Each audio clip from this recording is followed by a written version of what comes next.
Hello, seminary community. Very happy to be able to feature today on this weekly message, Dean Lovelace, who is one of the leaders of our community. And I ask her today to share with you what inspires her in this tumultuous time in our community life. Thank you for speaking, Dean Lovelace. Thank you, Dr. Lich. It is a pleasure to be here with you this morning as we approach Good Friday. Today is Maundy Thursday in our Holy Week, and it is just an opportunity to reflect on some of the last days that Jesus had to be with the disciples and to demonstrate servant leadership. And so we are take this time to pause and reflect on the meaning of Holy Week in our lives as followers of Jesus Christ. So, Dean Lovelace, can you share with us something that inspires you especially in these times of COVID-19 when we're teaching and learning in a new way? There are so many things that have been inspiring just here on our campus. The way our students and faculty and staff all rallied around each other to make sure everyone had the support that they need to, whether it's work from home or make sure people had meals and supplies that they needed. The way that they have given rides to people to get to wherever they need to be.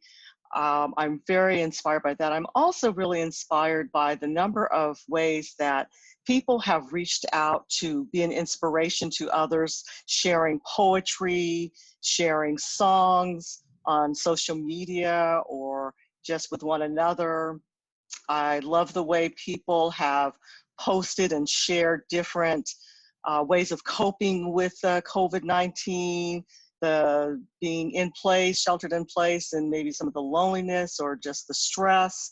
And we've gotten, you and I especially, we've gotten emails from students sharing resources with us, all of the other groups that we are partners with, the American Academy of Religion, Wabash Center, Society of Biblical Literature, Intrust, all of those communities that have reached out and shared resources to help us function and continue to not just cope, but help us to thrive despite everything that has been going on. I've been very inspired by that. Yeah, me too. So I'm especially interested in your area of expertise, women of the Old Testament who were prophets. Is there anything about your in-depth study in that area that might be relevant at this time? Thanks, Dr. Lich. I should probably begin by saying that my interest in studying the women prophets actually comes out of the Black church tradition of Deborah in Judges 5 as a mother in Israel. And that is an honorific title in the African American church, the mother of the church, and having a special seating and certain privileges in the church. And so between Judges 5 and Deborah as a mother in Israel, and Judges 4 and Deborah being one of 5 prophets or women prophets in the Hebrew Bible who actually have the prophet title, she's the only one in the among the judges who actually serves in a forensic function as a judge who is administering and rendering judgments that she's received from God to the people. And so there she is both a judge and also a military leader in some respect when Barak requests that she accompany the troops into battle. And so between the mother in Israel and Deborah as a judge and military leader and prophet, that a lot of church women use that as justification for their call to be church leaders and to preach the gospel. The others, usually when that question comes up, and I told people I was studying the women prophets in the Hebrew Bible, and the first response I would usually get is, there are women prophets in the Hebrew Bible? And so most of them could name Miriam, and sometimes Deborah, but they usually never got further than that. And so there, of course, is Miriam, who the sister of Moses and Aaron, was part of the triumvirate leadership in the Exodus wilderness period. We have Deborah, who I've already described. We have Huldah, who is probably my favorite, and she was probably the only one who had an official court role, as she held court and advised the king. And when they found the Torah scroll in the temple renovation and came to her to authenticate the scroll, and indeed she did and interpreted it, what we think is the original part of the book of Deuteronomy.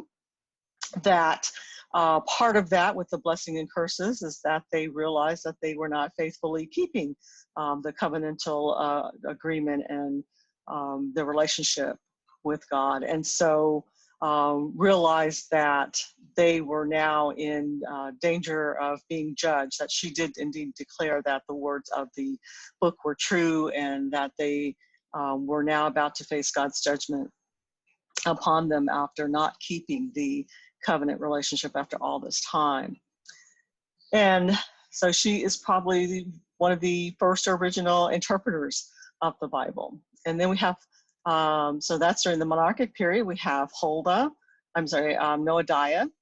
in the post-exilic period.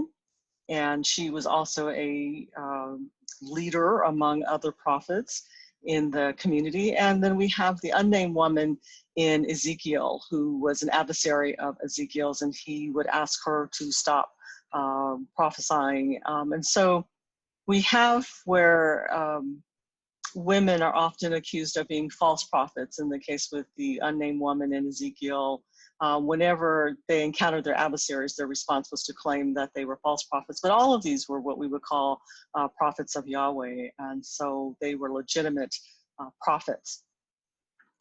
And so I think it is very helpful to understand that we have these women prophets who not only in the ancient world, I mean, in the Hebrew Bible, but also in the ancient world, that we have documents that attest to the presence of women prophets in the ancient Near East and in antiquity, in the New Testament as well, Anna and the women the slave girls who prophesied in Acts, and that Paul rebuked. And so there is this tradition that prophet was the one title, official title, or in terms of religious leaders, that was no respecter of gender or class, that God could use women and men to be a prophet. And so that's my primary area of research when it comes to prophets in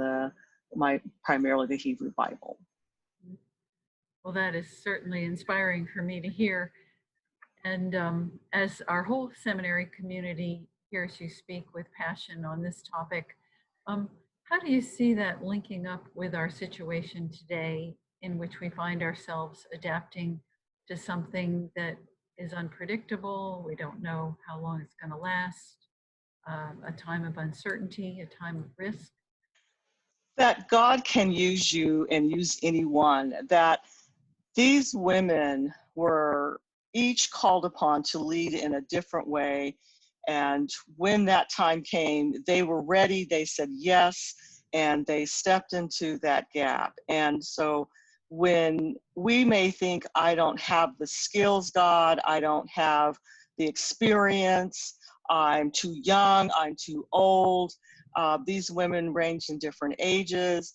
And so to see them and say, if we're in their position, that they could get up and go where God called them, or do as God called them, that in this time, whatever need that God has for me to fill, I'm willing to say yes.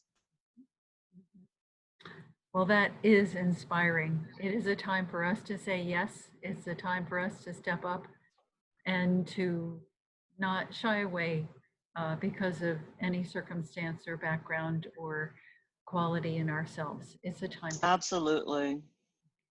Thank you very much.